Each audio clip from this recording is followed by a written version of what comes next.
Okay, Assalamualaikum dan selamat sejahtera pada para pelajar semua. Kita sambung 11.3 Types of Immunity. Ini adalah topik Human Immunity. Sebelum ni cikgu dah buat video pada part 1 sampai part 4. Part 1 sampai part 4. Sekarang ni part 5 dan nanti ada part 6. Okay, cikgu buat video pendek-pendek supaya kamu senang nak belajar dalam waktu yang singkat. Kalau panjang nanti kamu tak boleh nak belajar, tak boleh nak fokus masa yang lama. Betul tak? Okay, we go through 11.3 types of immunity. Okay, ini syllabus KSSM. Type of immunity. Communicate about the type of immunity. We have two types of immunity. The first one is passive and the second one is active. And then you have to know to compare and contrast passive immunity and active immunity. Okay, dia termasuk juga dalam syllabus IGCSE, jadi kita gabungkan dia. Okay, active dengan passive immunity ni. Okay, kita pergi yang pertama. Type immunity, there are two types of immunity. Okay, immunity ni ada dua jenis. Yang pertama adalah active immunity dan yang kedua adalah passive immunity. Apa yang dikatakan sebagai active immunity? Kita tengok. Active immunity means that lymphocyte, awak kena tahu lymphocyte tu apa? Lymphocyte adalah white blood cell. Okay, cikgu dah cakap ni banyak kali. Dia adalah white blood cell. Ataupun nama lain dia adalah leukocyte. Right? Okay, jadi active immunity means that lymphocyte produce their own antibody. Maksudnya lymphocyte sel darah putih dalam badan kita ni, lymphocyte ni, dia menghasilkan antibody dengan sendiri.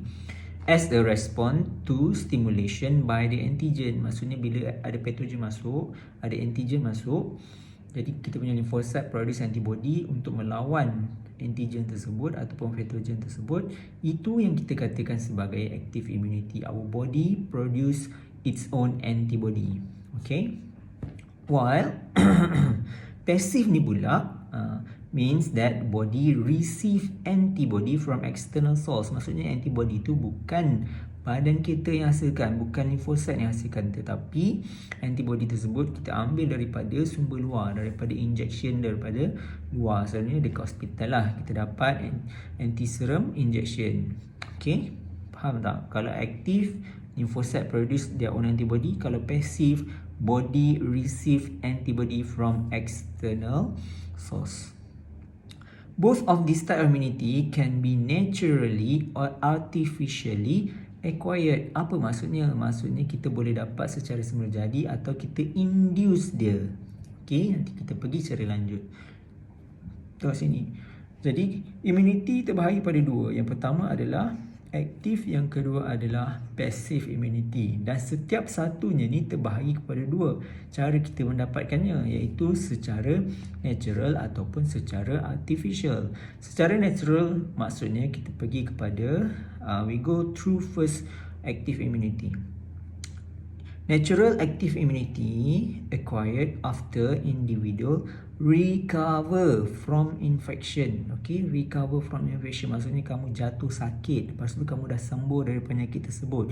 Bila kamu dah sembuh daripada serangan virus ataupun bakteria tersebut, maka kita katakan kamu dapat natural active immunity. Kamu dapat penyakit tu secara semula jadi. Okay, yang kedua kita ada artificial active immunity. Badan kita hasilkan antibody sendiri tetapi kita induce dengan injection of vaccine. Itu yang kita lakukan dalam COVID-19, betul? Semua orang dah dapat vaksin. Yang kedua kita ada passive immunity. Passive immunity terbahagi pada dua juga. Yang pertama is natural passive, acquired through breastfeeding. Okay, maksudnya dia dapat antibody daripada luar tapi antibody itu daripada ibu. Ini pada baby lah. Acquired through breastfeeding and from the mother to the fetus during pregnancy, ataupun daripada ibu kepada fetus yang di dalam uterus melalui placenta. Okay, itu yang kita katakan sebagai natural passive. Baby tu dia tak hasilkan antibody sendiri tapi dia dapat daripada ibu. Okay, next kita ada artificial passive immunity. Artificial passive ni maksudnya kita dapat daripada sumber luar, bukan badan yang hasilkan. Dan sumber luar tu kita buat secara artificial dengan injection of anti-serum. Apa benda ni anti-serum? Apa benda ni vaksin? Kita akan belajar next slide. Okay. So, secara summary kita ada dua jenis immunity. First is active, second is passive. And both active and passive ni can be acquired by two ways. First is by naturally and the second is by artificially. Okay, so we look first into active immunity. Antibody are produced naturally by lymphocyte. Jadi lymphocyte ni adalah white blood cell that produce antibody. So we call them as active immunity. Active immunity remain for long period of time. Maksudnya kalau kita dah dapat active immunity ni, ia akan berkekalan, berpanjangan. Okay. Jadi kamu tak akan kena penyakit tersebut selama-lamanya ataupun untuk jangka masa yang sangat panjang. Jadi active immunity ni ada dua. Pertama adalah natural active dan kedua artificial active. Mari kita tengok natural active dulu. When someone is infected by pathogen, lymphocyte will produce antibodies as a response to this antigen. Bila kita kena serangan pathogen, maka ada kehadiran antigen di dalam badan, di dalam sel. Disebabkan itu lymphocyte will produce antibody. Okay. When individual recovers, bila kita dah recover daripada serangan penyakit tersebut, okay, that individual gain permanent immunity against the disease. Maksudnya selepas kamu recover, kamu takkan kena lagi penyakit tersebut untuk selamanya. When the individual is attacked again by the same pathogen, kalau pathogen yang sama attack buat kali kedua, lymphocyte that stored memory cell. Tadi lymphocyte kita dah belajarkan pasal memory cell before this. Jadi memory cell tersebut dah kenal bila the same pathogen infected your body, memory cell dah kenal, dia dah recognize, and by that time they will produce antibody rapidly, dengan cepat. Okay, dengan sangat cepat sehingga pathogen tersebut tak boleh menyebabkan kamu infected. Okey, dan pathogen tersebut akan dibunuh dengan serta-merta oleh antibody. Inilah yang pentingnya, iaitu memory cell. Memory cell will rapidly produce antibody to react immediately against the antigen. Okay, so second infection tak akan berlaku sebab selepas first infection dia akan terus dapat permanent immunity. Faham? Itu yang kita panggil sebagai natural active immunity. For example, penyakit dia adalah chickenpox. Siapa yang kena chickenpox, dia akan kena chickenpox sekali sahaja seumur hidup dia. Kalau dia kena 2 kali, maksudnya immunity dia tak kuat. Okay. Manakala kita lihat pula untuk artificial active, kita masih lagi dalam active immunity. An individual can be immunized against deadly disease. Dekat dalam dunia ni banyak sangat deadly disease yang boleh membawa kepada kematian. Jadi in order for us to prevent human from getting that disease, kita induce dia punya immune system by injecting a vaccine. Program ni kita panggil sebagai immunization. Refer to the process that stimulate immunity. Jadi kita stimulate, kita yang inducekan proses tu, proses penghasilan antibody tersebut against a specific disease through vaccine injection. Jadi sebenarnya apa yang ada di dalam vaksin tu? Okay, vaksin ni sebenarnya inside the vaksin ni kita contain pathogen. Cikgu, pathogen tu kan bahaya. Kenapa kita nak inject pathogen ke dalam badan manusia? Sebenarnya pathogen yang inject dalam badan manusia sebagai vaksin ni ialah pathogen yang dah weaken, yang dah lemah ataupun yang dah mati, ataupun bukannya virulent, bukan boleh menyebabkan penyakit. Okay, kita hanya nak dia punya antigen yang sedikit tu untuk induce kan proses penghasilan antibody dalam badan. When vaccine is injected into the body, vaksin ni tadi dia akan stimulate lymphocyte. Lymphocyte akan perasan dengan kehadiran vaksin tadi, iaitu yang dah mati, dead pathogen tadi. Okay. Dan akhirnya limfosit tu akan hasilkan antibody. Okay. Apabila the first vaccine injection will usually result in low level antibody. Cikgu, kenapa kalau inject vaksin kena sampai ambil second dose, triple dose macam itu? Okey, kebiasaannya vaksin yang kita ambil, kita hanya ambil dalam 2 dos sahaja. Satu ialah first injection, yang kedua kita panggil sebagai booster dose. Sebenarnya injection yang kedua tu kita panggil sebagai booster dose. Kenapa nak ambil sampai 2 kali? Sebab during first vaccine injection, kebiasaannya penghasilan antibody tu adalah perlahan, sebab baru mula production baru nak mula, baru nak buka kilang kan. Jadi production tu perlahan. Okay, usually result in low level of antibody production, which is insufficient. Tak cukup lagi antibody tersebut, tak cukup lagi untuk menghalang manusia tu daripada dijangkiti penyakit. Jadi kita perlukan second injection, okay, yang kita panggil sebagai booster dose. Okay, booster dose ni mesti dilakukan sebenarnya kerana apa? Kerana kita nak meningkatkan level of antibody tersebut pada level yang tinggi, supaya seorang tu kita panggil sebagai sudah imun terhadap penyakit tersebut. A booster dose must be administered to increase the antibody production to a level of immunity. Jadi kalau ni level immunity kan, okay, ini first injection tak sampai lagi level ni, tak sampai lagi. Okay, selepas tu kita bagi second injection. Second injection tu baru dia lepas melebihi level of immunity ni. Selagi dia tak lepas daripada level of immunity, kamu boleh kena penyakit tersebut. Okay. Jadi perlukan booster dose. Booster dose. Okay. Next. If the individual is infected by actual pathogen, the lymphocyte will produce enough antibody. Sekiranya individu tersebut diserang oleh the real pathogen yang bukan lemah, real pathogen yang kuat ni, jadi bila dia pathogen tu masuk dalam badan, body dah prepare, kita lymphocyte ni dah prepare dengan semua senjata antibody, dah siap dah untuk lawan terus pathogen tersebut. Bukannya bila pathogen masuk baru start nak buat, baru nak start production, baru nak cari bahan-bahan, nak buat lambat. Tu perlunya vaksin. Apabila the real strong pathogen infect our body, our lymphocyte dah tahu apa yang nak dibuat untuk bunuh pathogen tersebut. Faham? And immediately destroy the pathogen. Okay. Mari kita lihat pula artificial active immunity. Okay, example of vaccines kita tengok example dia. Vaksin yang kamu dah pernah dapat ataupun yang akan kamu dapat.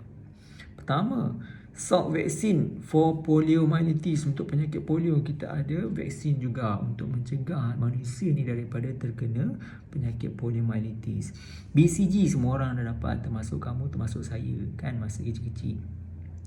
For tuberculosis, untuk menghalang daripada penyakit batuk kering. Next, kita ada vaksin HPV untuk menghalang cervical cancer. Ini untuk orang perempuan, para pelajar. Ada yang dah dapat ke belum? Next, toxoid, the inactivated toxin from the bacteria, untuk menghalang daripada terkena penyakit tetanus kancing gigi. Right. Okay, boleh tak setakat ni berkenaan dengan active immunity? Ada 2 jenis kita acquired. Pertama, naturally. Second is artificially. Okay. Kalau naturally, apa tadi? Naturally, kalau kita dapat penyakit dan kita sembuh. Kalau artificially, dengan injection of vaccine. Next, kita pergi kepada passive immunity. Apa yang dikatakan sebagai passive immunity ni? Kita tengok the body does not produce its own antibody. Jadi badan kita ni tak hasilkan antibody sendiri. Kita dapat antibody dari sumber luar. Maksudnya kita inject badan kita dengan antibody yang dah ready made. Antibody are obtained from external source. Passive immunity does not persist. Dia tak tahan lama. Dia bersifat temporary. Okay? It can only give immediate short-term temporary protection. Ni kita perlukan immediate action. Kenapa perlukan immediate action? It is only temporary because it does not result in the formation of memory cell. Kerana apa dia bersifat sementara? Sebab tak ada memory cell yang dihasilkan semasa kita inject antibody ke dalam badan kita. Okay? Jadi passive immunity ni ada dua jenis, sama juga acquired secara natural dan yang kedua acquired kita dapat melalui cara artificial. This immunity, kita tengok yang natural passive immunity dahulu. This immunity is acquired by a fetus when the mother's antibody diffuse through placenta into the blood flow of the fetus.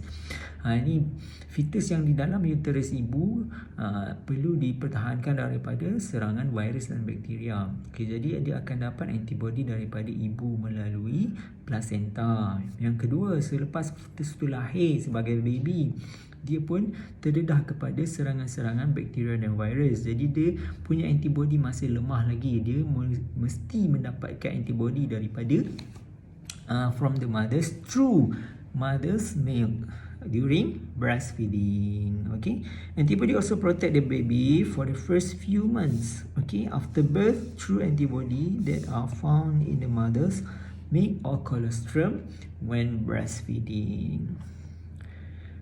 Okay, boleh tak? Kalau natural passive maksudnya ada dua lah keadaan. Pertama, semasa fetus tu dalam uterus dapat daripada placenta. Yang kedua, bila dia dah lahir melalui susu ibu, mother's milk.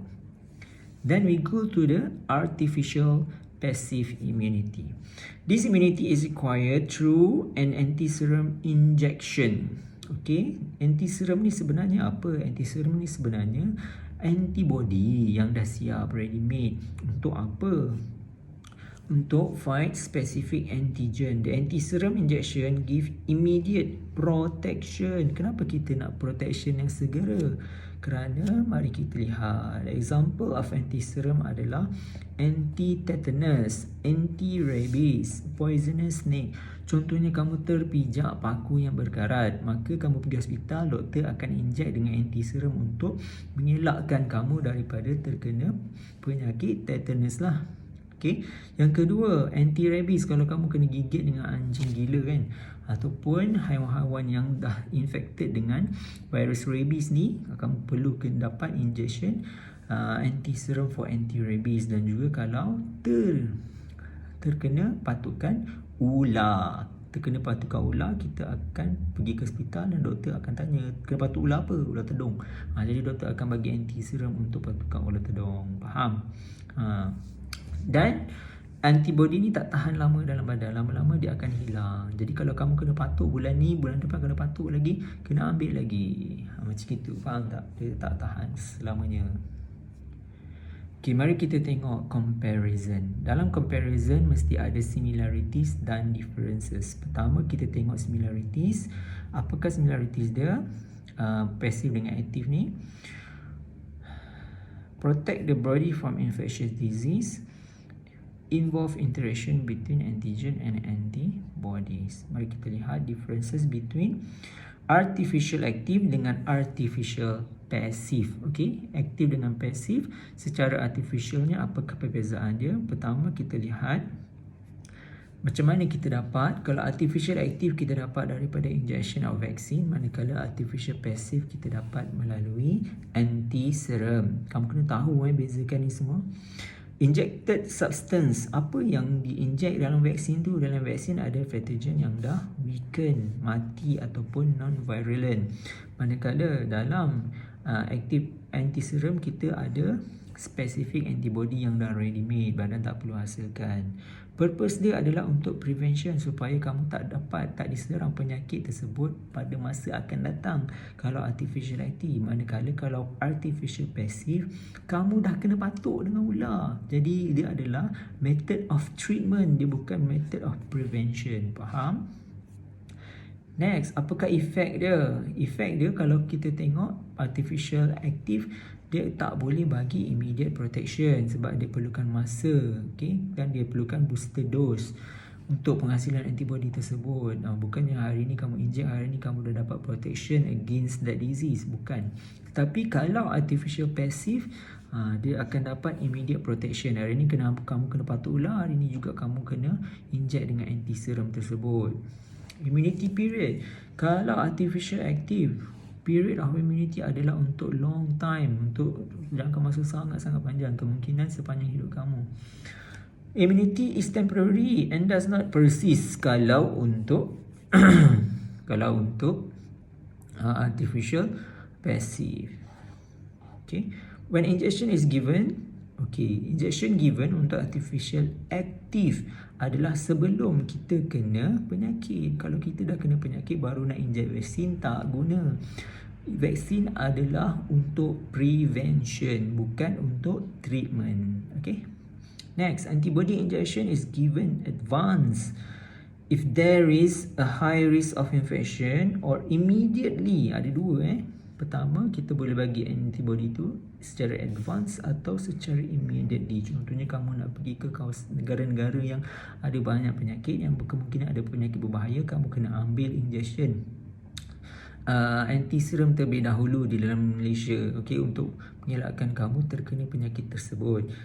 Dan juga secara immediately kalau selepas kena patuk ular, kena patuk apa tadi dan sebagainya.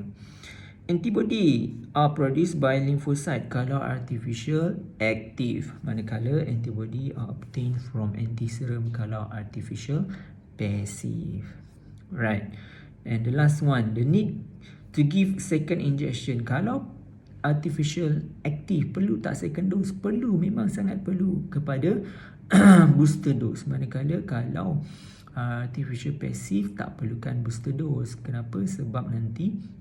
Sebab dia bersifat temporary, dan kalau kamu kena patuk ulang lagi, kamu kena ambil lagi anti-serum tersebut. Kalau graf dia kita lihat di sini, after first injection, kita lihat level of immunity tu rendah, tak sampai, level of antibody tu tak sampai melebihi level of immunity, belum mencapai lagi. Lama-kelamaan dia akan turun, dan selepas kita bagi booster dose, second injection, barulah antibody tu meningkat dan dia akan maintain penghasilan memory cell.